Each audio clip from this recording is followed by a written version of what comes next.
Você não precisa ser um gênio para ler livros de literatura ou filosofia que sejam clássicos, mas tem um detalhe, e é sobre esse detalhe que eu quero te falar hoje aqui.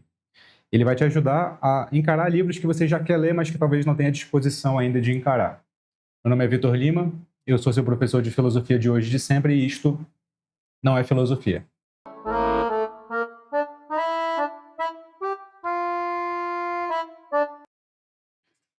Eu me motivei a fazer esse vídeo com base em um comentário a outro vídeo que eu fiz.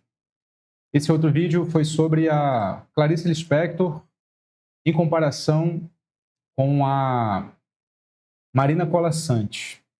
Eu não comparava as duas no sentido de colocar em uma em demérito da outra, mas eu comparava as duas no sentido de por que uma é mais conhecida que outra, embora a outra não seja completamente desconhecida.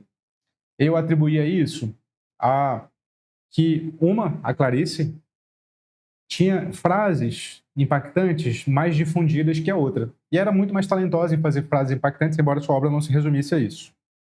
Vou colocar esse vídeo aqui em cima, caso você queira assistir. E aí, no meio do meu vídeo, eu falo sobre o quanto eu desaconselho você a ler um livro sem se aprofundar em referências que aquele livro possa trazer. Porque ainda que você possa ler esse livro e, de fato, absorver muita coisa dali, você perde muitas referências, você perde camadas de interpretação. E essa minha fala, eu confesso, minha culpa, ela foi mal pronunciada, mal enunciada, porque ela parece que eu estou dizendo que você precisa ser erudito para ler. Você precisa saber muito antes de ler qualquer coisa. Caso contrário, nem leia. Eu não queria dizer isso. E aí teve um comentário especialmente bem formulado do Sérgio Siqueira. Eu queria compartilhar, ele é muito grande, eu queria compartilhar apenas um trecho dele, que é contando a experiência dele lendo Clarice. E olha o que ele fala, e eu quero comentar em cima disso, e falar sobre motivação, sobre como entender uma ideia abstrata, como aplicar alguma coisa na prática. Dá uma olhada aqui. Quando muito jovem, fui à biblioteca do meu município e, sem nunca antes ter ouvido falar de Clarice, me atraí pelo título Felicidade Clandestina. Uau, o que é isso? Quando se é adolescente, pelo menos no meu caso, apesar da aridez da minha vida, eu, ao ler o título, percebi a possibilidade de uma fuga e um encontro. Eu também era uma pessoa que tinha uma felicidade clandestina. E foi fascinante. Não consigo até hoje reconhecer toda a respectiva intertextualidade de Clarice, mas acabei adquirindo uma relação afetuosa e espiritual com o seu texto. É algo que transcende e mais tarde fui descobrir que o que ocorria comigo ao lê-la podia ser chamado de epifania ou catarse. Maravilhoso, né? Maravilhoso o quanto esse comentário ilustra que, de fato, você não precisa ser um erudito para ler um livro de referência, um livro que pertence ao cânone, digamos assim. Um livro que já está ali no panteão dos melhores escritores, como é o caso da Clarice. Porque você pode ter um acesso a esse livro mediante uma identificação pessoal. Aquele livro te toca de um modo que você não consegue explicar, mas a conexão acontece mesmo assim. Ele foi atraído pelo título, a história gerou identificação e ele teve uma epifania e ou catarse. Epifania é aquela iluminação súbita que você tem e fala, nossa. E a catarse é uma descarga emocional e que você, ao ler alguma coisa ou assistir alguma coisa, catarse é um conceito originalmente do teatro. Um personagem passando por uma situação dramática, você descarrega a sua emoção ali vendo aquela cena, lendo aquela descrição. Então, esse efeito mais emocional, ele é muito importante. Muito importante. Você jamais deve deixar alguém convencer você que isso não é importante. E é por isso que eu pedi desculpa pelo meu comentário anterior, porque, de fato, ele pareceu ser negligenciar esse aspecto da leitura. E não deve negligenciar isso. Eu vou deixar mais claro o que eu quis dizer aqui, porque eu continuo considerando importante uma camada de erudição, mas eu vou tentar defender em que medida ela é importante. Tá? Então, quando a gente fala de erudição, a gente está falando nada mais, nada menos do que repertório para entender alguma coisa. Traduz a erudição para isso. Repertório para entender alguma coisa. Então, se você tem erudição, você tem muito repertório para entender alguma coisa. Se você não tem erudição, você tem pouco repertório para entender alguma coisa. Deixando bem claro, o seu repertório de vida você sempre terá. A sua vivência ninguém pode tirar. Isso você tem pelo simples fato de viver enquanto uma pessoa no mundo. Você tem experiências, você tem traumas, você tem alegrias, você tem memórias boas e ruins, você tem dilemas, você tem problemas. Todo ser humano tem isso. Então, esse aspecto, a vivência, você já tem. Ninguém pode te tirar. É muito importante que você sempre utilize a sua vivência para fruir das coisas, tanto das experiências de vida mesmo, como das obras culturais, né? Livros, quadros, filmes, músicas e por aí vai. O que eu estou querendo dizer quando eu falo de erudição é, e aqui eu quero pegar um exemplo que eu julgo, mesmo para quem não acredita, é um exemplo assim, incontestável. E você vai me dizer se é incontestável mesmo, tá? Que é esse aqui. A primeira Bíblia que eu... Não foi a primeira Bíblia, mas uma Bíblia que eu ganhei quando eu era adolescente, de um colega de trabalho da minha mãe, foi essa aqui, ó. A Bíblia Sagrada. O nome dele era Valério. Ele era um evangélico terrenho, sabe? Ele sempre andava com uma Bíblia debaixo do braço. Ele sempre tentava me converter. Aí teve uma vez que ele me deu essa Bíblia e eu guardei. Aqui tem o Velho e o Novo Testamento. Nessa Bíbliazinha aqui. Bonitinha, inclusive. A capa de couro e tal. Muito bonito. Esse é o Velho e o Novo Testamento. Você pode ter uma leitura da Bíblia, sendo ateu ou teísta, não importa. Só com base na sua vivência? Sem dúvida. Claro. Você pode ter um acesso à Bíblia só com base na sua vivência. Essa Bíblia, ela é pequenininha assim, porque ela não tem notas esclarecedoras do contexto, notas de rodapé. Ela não tem. Olha o que acontece quando uma Bíblia passa a ter notas de rodapé. Ela fica desse tamanho aqui. Essa é uma Bíblia católica, a Bíblia de Jerusalém, que é conhecida por ser uma Bíblia de estudos. E ela é cheia de notas de rodapé contextualizadoras. Quando uma Bíblia passa a ter notas de rodapé, que é outra Bíblia de estudo, né, que é a Bíblia do Peregrino, que também é uma Bíblia católica, ela passa a ter essa grossura. Olha a comparação disso aqui para isso aqui. Eu vou pegar outra Bíblia que nem é de estudos, é uma Bíblia pastoral, que é essa aqui, que também é católica. É mais fina que essas outras, mas olha a diferença que é essa Bíblia aqui para essa aqui. Por que eu estou pegando a Bíblia como exemplo? A Bíblia pode ser lida só com base na sua vivência? Repito, tudo pode ser lido só com base na sua vivência. Mas, comparando as duas, você tem dúvida que se você se basear só na sua vivência, você perde coisa pra caramba do que há para entender de uma mensagem? Só compara. Compara. Você acha que esse livro aqui tem o mesmo tanto de informação que esse aqui? Mas é evidente pelo tamanho, incontestavelmente, que não. Esse aqui tem muito mais informação que esse. A informação desse aqui é necessária para você entender a Bíblia? Depende do que a gente está chamando de entender. Porque tem duas formas de entendimento, compreensão, quando a gente está lidando com obras de arte.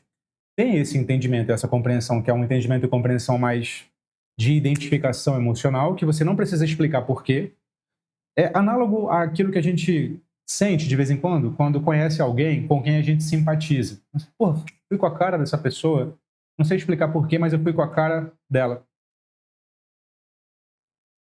E aí não precisa muito saber a vida dela, se ela é formada, nada disso, você foi com a cara. Então, esse tipo de entendimento não precisa de vivência. Mas nem todo tipo de entendimento se reduz a esse, né? Nem todo tipo de relação se reduz a essa. Se você quer ter um aprofundamento sobre quem é essa pessoa, se você quiser estabelecer outro tipo de relação com ela, sei lá, digamos que você quer estabelecer uma sociedade com essa pessoa. Digamos que você quer, sei lá, confiar nela para mais coisas. Digamos que você quer saber se o que ela fala se escreve mesmo ou se ela é mentirosa. Aí você vai ter que conhecer ela mais profundamente. Você não pode se basear apenas na sua vivência quando você precisa fazer coisas que requerem mais confiança. Entende? Quando você quer fazer coisas que requerem mais confiança, você precisa de mais repertório, fontes que te permitem entender aquilo em outras camadas. E é para isso que o repertório serve. Para que você aumente o grau de confiança sobre aquilo que você está entendendo. Está no processo de entender.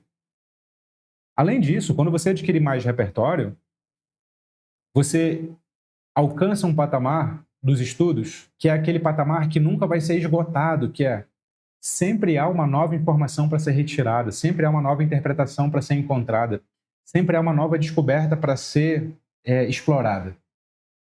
Você sabe que quanto mais você lê uma obra, mais essa obra fala com você, ainda mais quando ela é um clássico, como são os textos da Bíblia aqui. Então, repertório serve para isso também. E agora, assim, eu quero fechar essa reflexão argumentando com você que mesmo quando a gente vai aplicar alguma coisa no nosso cotidiano, na nossa prática, a vivência não é a única coisa que tem que informar essa aplicação, essa prática. Você sabe o quanto a nossa vivência pode ser enganosa? Você sabe o quanto a gente precisa comparar a nossa vivência com outras vivências para que a gente perceba se a gente está na aparência da coisa, na superfície da coisa, ou se a gente captou de fato a coisa? Você sabe que você não pode, por exemplo, julgar relacionamentos amorosos só pelas experiências pelas quais você passou. Porque, de repente, as experiências pelas quais você passou podem ter sido só de decepção. E se você generaliza tudo isso, então você vai dizer que todo relacionamento amoroso é decepcionante. Ou o contrário pode acontecer também. Vai que os relacionamentos pelos quais você passou agora só foram maravilhosos.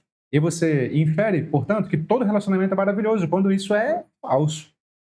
Se você não compara a sua vivência com outras vivências, você não tem condições de avaliar se você está certo ou errado.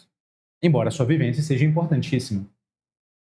Então a sua vivência sempre tem que ser contrastada com um repertório mais amplo, quando está em jogo confiar ou não confiar naquilo que você sente. E quando a gente fala de filosofia na prática, a gente está falando disso também. Eu costumo dizer que filosofia na prática não é ter menos abstração, não é trabalhar com menos abstração. E o exemplo que eu dou é sempre este. Quando você fala sobre esse sentido da vida, isso é muito prático, porque isso orienta como é que você vai se comportar, qual é o rumo, inclusive, muitas vezes, qual é a profissão que você vai adotar, qual que é o rumo da sua vida, se você vai continuar no seu relacionamento ou não vai. Enfim, o sentido da vida define os rumos da vida de alguém. Só que refletir sobre o sentido da vida é abstrato. Requer refletir sobre valores, requer refletir sobre finalidades, requer refletir sobre transcendência. Ó, são 3 conceitos aqui que são muito abstratos. Valor, finalidade e transcendência. Esses 3 conceitos são muito necessários para que você chegue a uma reflexão bastante robusta sobre o que é o sentido da vida para você.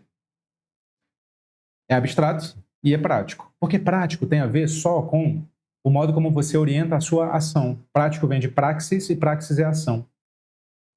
De modo que aprender filosofia é sempre fazer uma equilibração entre o hiperteórico e o prático cotidiano.